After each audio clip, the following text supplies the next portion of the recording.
우리 요한복음 20장 26절부터 29절까지의 말씀을 가지고 내 신앙 고백을 가지려면 이란 제목으로 주님의 말씀 같이 나눕니다. 크루트 바그너라고 하는 사람은 히틀러의 굉장히 충성스러운 경호원이었다고 합니다. 이분이 히틀러를 얼마나 높였느냐, 히틀러를 마치 하나님처럼 떠받들며 살았답니다. 그런데 2차 세계대전 말미에 히틀러가 자살로 생을 마감하자 이 바그너도 살 이유를 찾지 않았고 자살을 결심하게 됩니다. 그런데 우연히 책상 위에서 놓여있던 작은 책자 하나를 발견하게 됩니다. 보니까 쪽복음이었었어요. 손에 가게 되었고 그것을 피게 되었고 읽으면서 마음이 열리게 되었고 마침내 예수 그리스도를 영접하게 됩니다. 그리고 바로 그날 바그너는 늦은 시간임에도 불구하고 가까운 교회를 찾아가게 되었고 목사님에게 만나서 자신이 만난 예수 그리스도를 이렇게 고백했다고 합니다. 예수 그리스도는 구세주이시며 평화의 주인이십니다. 이야기를 했어요. 과거까지만 하더라도 히틀러가 하나님이었는데 이제는 예수님이 구세주이고 전운이 감도는 2차 세계대전 가운데 참된 평화를 줄 수 있는 분은 주님밖에 없다는 고백이었던 거예요. 비록 그 후에 이 크루트 바그너의 삶은 제대로 알려지지는 않았지만 분명한 것은 그 인생은 아마도 과거와는 다르게 살아갔을 것이 분명합니다. 짧은 이야기지만 하나님을 영접한 사람들의 공통된 특징이 있습니다. 자기만의 신앙 고백이 있다는 거예요.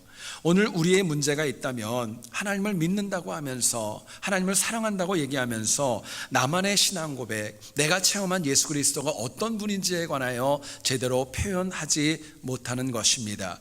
신앙 고백이 없을 뿐만이 아니라 더 큰 문제는 찾으려는 노력도 하지 않는다는 것이 더 큰 아픔입니다. 본문을 보면 불과 8일 전에 도마는 제자들이 부활의 주님을 전했을 때 이것을 믿지 않았습니다. 내가 주님의 상처난 곳에 손을 넣어보고 그 상처를 만져봐야 나는 믿겠다 고집을 부렸죠. 그런데 주님은 그런 도마에게 다가오십니다. 내 상처를 만져보라는 거예요. 그리고 믿음 없는 자가 되지 말고 믿음이 있는 자가 되라고 말씀을 주십니다. 여기에 도마는 감사한 마음으로 본문 28절에서 이렇게 고백을 합니다. 나의 주님이시여 나의 하나님이십니다. 부인했던 예수님을 향해서 진짜 부활하신 주님이 내 주님이고 내 하나님이라고 고백을 합니다.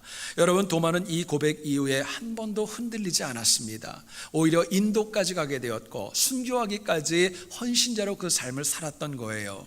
오늘 우리가 나만의 신앙 고백이 없는 이유가 있습니다. 직분이 있고 없고가 중요한 거 아닙니다. 신앙의 연륜이 얼마나 깊은가 얼마나 얕은가 이것도 중요한 거 아닙니다. 오히려 변명과 핑계로 살아계신 하나님에 관하여 우리가 깊게 생각하지 않는 것, 사모함으로 깊이 묵상하지 않기 때문에 우리만의 신앙 고백은 점점 멀어지는 것입니다.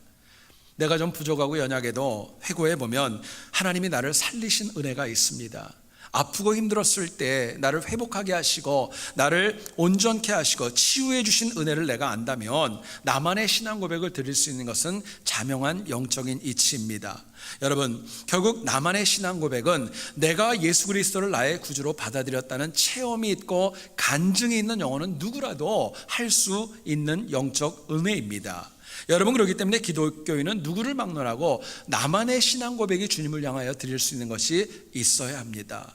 이유가 있다면 나만의 신앙 고백이 곤고하고 어렵고 정말 너무너무 힘든 이민자의 삶을 지탱하게 해주고 이 땅의 고난과 어려움을 이기고 영생까지 이끌어가는 힘이 그 신앙 고백 안에 있기 때문에 그렇습니다.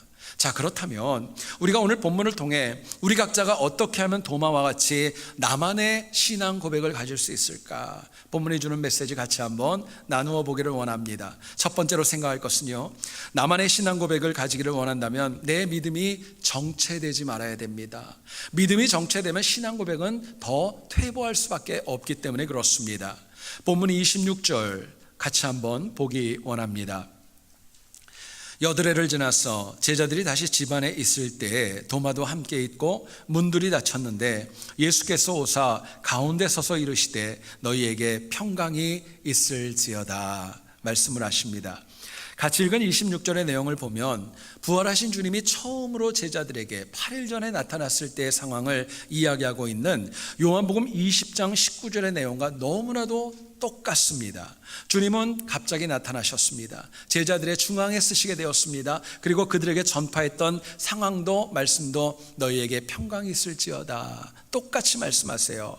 도마를 제외한 제자들이 주님을 처음 뵐 때와 모든 것들이 하나도 변하지 않고 안타깝지만 그대로 있었던 겁니다. 상황만 그렇게 있었던 거 아닙니다. 제자들의 믿음도 달라지지 않았기에 여전히 문을 걸어 잠그고 있었고 두려운 가운데 역시 떨고 있었던 겁니다.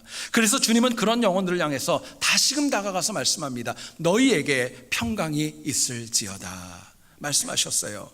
여러분, 우리가 많은 분들이 도마를 얘기를 할 때 도마는 의심 많은 제자라고 이야기를 합니다. 그런데 마태복음 28장 17절을 보면 이런 말씀이 나옵니다. 예수를 배웠고 경배하나 아직도 의심하는 사람들, 복수용으로 사람들이 있었다 이야기를 합니다. 도마는 처음에는 주님이 왔다는 것을 의심했지만 자신의 귀한 신앙 고백을 드림으로 영적인 회복이 있었지만 익명의 영혼들 가운데 주님이 이 땅의 삶을 다하고 승천하실 때가 되었을 때에는 일부가 아니라 사람들이 복수용으로 주님의 존재를 의심하는 영혼들도 있었다고 말씀을 합니다. 여러분, 오늘날 많은 분들이 얘기하는 공통된 얘기가 있어요. 부흥하는 교회가 없습니다. 예전에 우리 어머님, 아버님들처럼 믿음의 선조들처럼 신실하고 정말 탁월한 신앙인들은 없습니다. 그렇게 고백하는 걸 참 많이 들어봅니다. 왜 그럴까요? 이유는 딴 것 아닙니다. 대부분의 신앙인들이 영적으로 정체되어져 있기 때문에 그렇습니다. 여러분, 실제로 우리가 하나님 앞에 나와서 예배 드릴 때 성령 충만하고 내 마음에 기쁨이 있고 기도하는데 감사가 있고 내가 열정적으로 하나님 앞에 나와서 하나님을 사모한다면, 내 신앙이 자라간다면 여러분, 교회도 자라갈 수밖에 없기 때문에 그렇습니다. 여러분, 우리가 가지고 있는 믿음은 이론이 아닙니다. 개념이 아닙니다. 이거는 실제입니다. 어쩌면 마치 살아있는 생명체와 똑같습니다.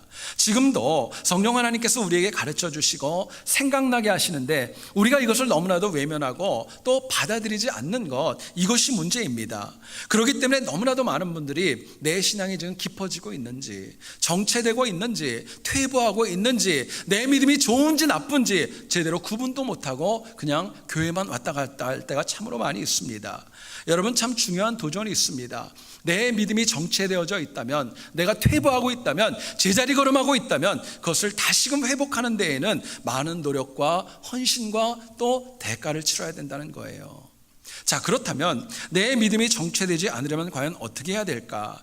본문은 저희들에게 이렇게 말씀합니다. 우리가 하나님께서 반복하여 주시는 메시지를 붙잡고 살아가셔야 됩니다. 하나님 주시는 반복되는 메시지를 붙잡을 때 내가 정체되지 않고 자랄 수 있고 나만의 신앙 고백으로 하나님을 높일 수 있기 때문에 그렇습니다. 여러분, 당시 부활하신 주님이 8일 만에 제자들 앞에 다시 나타나서 하시고 싶은 말씀이 얼마나 많이 있었을까요? 그런데 그 제자들을 볼 때마다 3번이나 똑같은 말씀을 하세요. 너희에게 평강이 있을지어다. 물론 평강이 너무너무 중요하기 때문에 주님 그 말씀도 하셨습니다. 그런데 다시 생각해 보면요, 제자들의 믿음이 그 자리에 정체되어져 있고 여전히 두려워하고 여전히 겁내하고 문 닫고 있기 때문에 주님은 또다시 그들에게 평강의 말씀을 선언할 수밖에 없었던 것입니다. 여러분, 당시 도마를 제외한 제자들의 모습을 보면 주님을 다시 보았습니다. 반복되는 메시지를 들었습니다. 그럼에도 불구하고 그들은 전혀 변화가 없었고 있는 모습 그대로 정체되어져 있었던 것입니다. 여러분, 내가 알건 모르건 간에 반복이라는 단어는 우리의 삶에 많은 영향을 줍니다.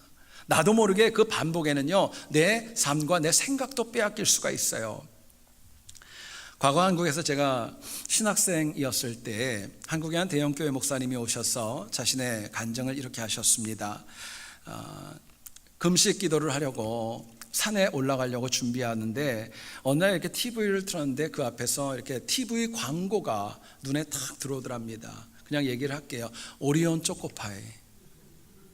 그 오리온 초코파이가 눈에 탁 들어오는데 그 오리온 하는 그 말이 너무너무 듣기가 좋더래요. 그게 좋다 보니까 그 광고가 여러 번 들었나 보죠. 근데 이분이 금식을 하기 위해서 산에 딱 올라가서 하나님 하고 딱 엎드렸는데 그 마음에 생각나는 게 있었어요. 오리온. 안 되겠다 싶어가지고 다시 말씀을 보고 다시 엎드렸어요. 그래도 오리온 그러더래요. 그래가지고 결국에는 기도 잠깐 그만두고 내려와 오셔가지고 오리온 초코파이 사드셨대요. 여러분, 반복이요, 그만큼 내 삶에 미치는 영향이 작지 않은 것입니다. 그런데 하나님은요, 우리 인간의 연약함을 가장 잘 아시기 때문에 우리에게 한 번 말씀하지 않습니다. 필요한 메시지는 반복해서 말씀하세요. 내 삶의 고난과 소망이 교차할 때에 내가 들을 때까지, 내가 알아들을 때까지, 순종할 때까지 나를 자극하시는 반복적인 말씀으로 나에게 다가오십니다. 여러분, 연약한 인간이 거부하고 깨닫지 못해서 그렇지 하나님은 다양한 정황을 만들어서 나에게 이것이 옳다, 이것은 아니다 반복하고 또 반복하여 말씀하십니다. 여러분, 이처럼 반복되는 메시지에는 우리의 삶에 큰 영향을 줍니다. 그리고 내 삶을 변화시키는 능력도 그 반복되는 메시지에 있는 것입니다. 하나님이 왜 우리에게 반복하실까요? 반복하는 그 메시지가 중요하기 때문에 그래요. 내가 그만큼 순종하지 않기 때문에 또 말씀하시는 겁니다. 여러분, 우리가 실제로 반복되어지는 메시지를 내가 놓치면 나는 영적으로 퇴보합니다. 그러나 반복되어지는 메시지를 내가 받아들이고 순종한다면요, 나도 모르게 내 신앙은 깊어질 수밖에 없는 것입니다. 하나님께서 아브라함에게 3가지의 약속을 하셨습니다. 내가 복의 근원이 될 것이다. 내 자손이 하늘의 별과 같이 바다의 모래알같이 많을 것이다. 내가 밟는 땅을 내가 너에게 축복의 땅으로 주리라 말씀을 하셨어요. 여러분, 그런데 한 번 얘기하신 거 아니에요. 여러 번 주셨어요. 그런데 이 아브라함의 모습을 보면은요, 참 부족함이 많이 있었어요. 그럼에도 불구하고 이방 땅에 내려가서는 하나님을 온전히 의지하지 못하고 두려워서 사랑하는 아내를 누이 동생이라고 속일 정도로 연약한 모습이 있었습니다. 또 자녀를 얻기 위해서 기다리지 못했고 하갈이라는 여인을 취해가지고 이스마엘을 얻었지만 하나님과의 관계가 14년 동안이나 깨지는 그런 아픔도 경험하게 되었습니다. 여러분, 그럼에도 불구하고 하나님은 여전히 아브라함에게 반복하셨어요. 내가 복의 근원이 될 거야. 내가 네 자손을 많게 할 거야. 내가 축복의 땅을 얻을 거야. 아브라함은 연약했지만 하나님 주시는 반복되는 메시지를 붙잡고 믿음의 조상이 될 수 있었던 것입니다. 여러분, 우리가 이 땅을 살아가다 보면은 때로는 잊을만 하면 내 마음에 주시는 하나님의 도전이 있습니다. 자꾸 사라지지 않아요. 그 메시지를 들으면 마음이 잠깐 멈추고 자꾸 또 주의 깊게 듣게 됩니다. 부담스러운데 계속 생각나고 지워지지 않는 하나님의 메시지가 내 가슴을 두드립니다. 사람들과의 대화를 통해서 들릴 수 있고 TV를 봐도 책을 봐도 말씀을 묵상을 해도 자꾸 그 말씀이 내 가슴을 두드리는 거예요. 여러분, 그게 하나님이 나에게 주시는 반복되는 메시지입니다. 분명한 것은 하나님이 우리에게 주시는 반복되는 메시지는 의미 없이 주시는 거 없습니다. 거기에는 분명한 계획이 있고 목적이 있기 때문에 그렇습니다. 여러분, 그렇기 때문에 내가 좀 부족해도, 내가 좀 연약해도 반복되는 메시지를 붙잡으면은요, 정체되어 있는 내 믿음과 내 인생도 다시금 미래를 향해 하나님 열어주신 길로 나아갈 수 있는 것입니다. 우리 주변에는 많은 곤충들을 보게 됩니다. 여러분, 세상에 있는 곤충들 가운데 가장 부지런한 곤충이 뭔지 아시는지요? 벌이라고 합니다. 여러분, 벌이 제일 부지런하대요. 이 벌이 얼마나 부지런하느냐, 불과 100g 가량의 꿀을 얻기 위해서 무려 12,000개의 꽃을 찾아 헤맨답니다. 그리고 벌이 한번 나가면은요, 멀리 나갈 때는 12km 밖까지 나갔다 오고 4,000번까지 왔다 갔다 하면서 그 꿀을 나르는 노력을 보인다고 합니다. 덩치는 굉장히 작아요. 체구는 너무너무 작은데 그 벌 한 마리가 평생 동안 날아다니는 거리를 학자들이 계산해 보니까 무려 지구를 3바퀴 반이나 돈다고 합니다. 엄청난 양이에요. 여러분, 생각해 보세요. 벌은 소량의 꿀을 얻기 위해서 그렇게 반복적으로 움직이고 또 움직입니다. 이를 통한 하나님의 도전이 있어요. 여러분, 우리는 생명의 메시지를 찾기 위해서 얼마나 열정적으로 움직이는가 묻게 됩니다. 더 정확히 얘기하면 사모하고 열린 마음으로 반복되는 메시지 그냥 내가 받아만 들여도, 내가 그것만 받아들여도 내 삶이 바뀔 수 있지만 그 노력도 우리가 안 할 때가 얼마나 많이 있는지 모릅니다. 여러분, 잘 들어보세요. 벌은 생존을 위해서 꿀을 찾습니다. 그러나 우리는 영생을 얻기 위해서 반복되는 메시지를 찾으셔야 됩니다. 그래야 돼요.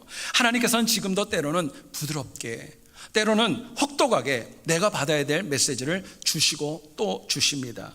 여러분, 그렇기 때문에 하나님이 내 마음에 좀 부담이 되고 반복적으로 메시지를 준다는 것은요, 부담스러운 거 아니에요. 하나님이 그만큼 나를 사랑하시기 때문에 주시는 거예요. 아직 기회가 있다는 거예요. 그렇다면 지금부터라도 반복적으로 주시는 메시지 여러분 사모함으로 받아들일 수 있기를 소원합니다.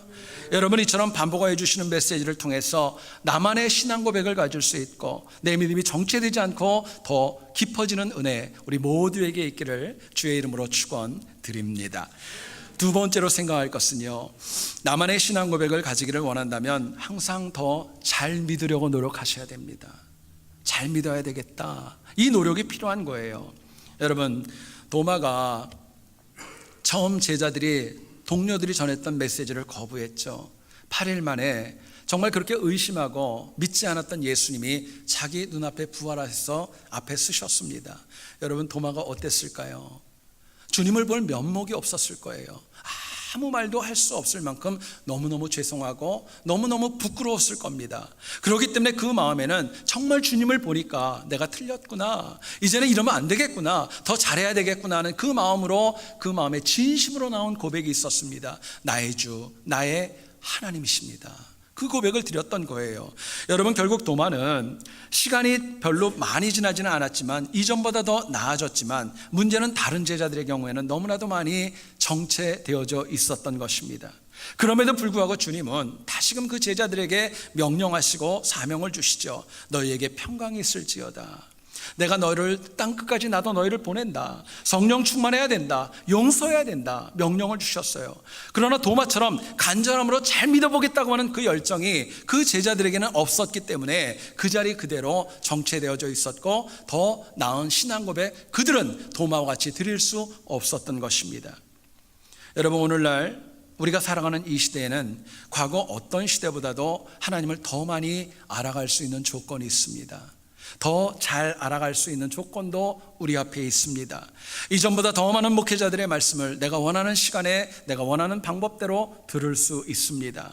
또 내가 궁금한 것이 있다면 더 깊은 성경 공부를 할 수도 있고 더 깊게 뭔가의 진리의 말씀을 찾고 또 묵상할 수도 있습니다. 그러나 현실을 보면 어느 시대보다도 가장 많은 혜택을 가지고 있지만 오늘 이 시대의 신앙인들을 보면 가장 믿음이 더 약화되어져 있고 교회와 신앙인들이 심지어 세상에 조롱까지 받는 경우가 적지 않습니다. 왜 그럴까요?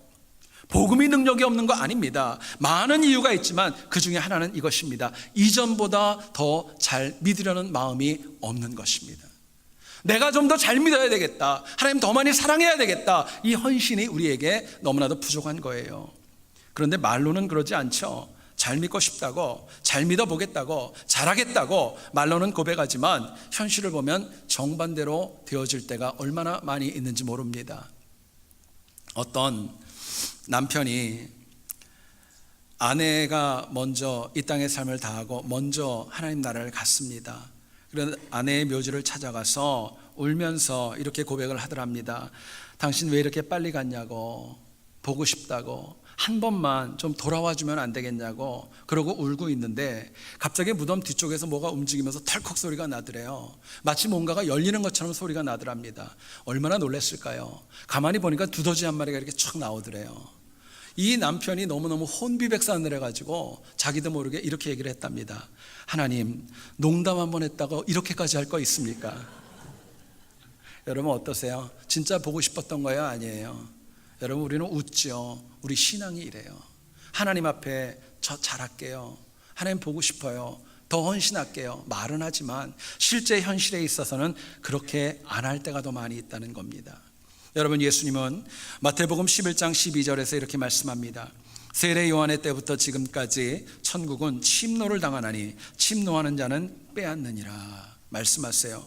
침노한다는 단어입니다. 침략하고 약탈한다는 뜻이에요. 이것은 천국을 얻기 위해서, 더 잘 믿기 위해서 우리가 어떤 적극적인 태도를 가져야 되는지를 주님은 저희들에게 침노하다, 이 말로 설명하신 겁니다. 여러분, 우리는 넉넉고 허송세월하고 더 이상 연기하고 변명하고 시험 들고 상처 들 만한 그런 시간적 여유 사실은 없는 겁니다. 자, 그렇다면 우리가 더 잘 믿으려 할 때 어떤 은혜를 받을까요? 내가 하나님 앞에 좀 더 잘 믿으려 할 때 어떤 은혜가 있을까? 본문은 저희들에게 이렇게 얘기를 합니다. 우리가 더 잘 믿으려 할수록 하나님께서 절대로 나를 버리지 않는 은혜를 체험하게 됩니다. 여러분, 하나님의 메시지입니다. 오늘 본문을 보면 주님은 도마를 만나셨을 때 도마가 어떤 불평이 있었고 뭘 궁금해했고 왜 어려워했는지 정확히 꿰뚫으셨습니다. 그래서 주님은 충분히 도마를 책망할 수도 있었어요. 외면할 수도 있었어요. 그런데 그 영혼에게 일부러 다가가셔서 좀 잘 믿는 자가 되어야 되지 않겠니? 부드럽게 말씀하십니다. 주님은 불평과 의심으로 가득 찬 도마 그냥 버리지 않고 그대로 받아주셨던 거예요. 심지어 도마가 원하는 대로 정말 그 상처난 곳 네 손 가지고 와서 한번 만져봐 이야기할 정도로 도마에게 모든 것을 허락해 주셨던 것입니다. 여러분, 도마가 왜 주님을 처음으로 부활하신 주님을 만났을 때 나의 주, 나의 하나님이십니다, 왜 그랬을까요? 다른 것 아닙니다. 도마가 가진 의문점과 그 불평과 연약했던 모든 것들 다 알매도 불구하고 도마를 버리지 아니하시고 또 받아주시고 수용해 주셨던 하나님의 은혜에 대한 감사의 고백이 자신의 신앙 고백으로 표현되어졌던 것입니다.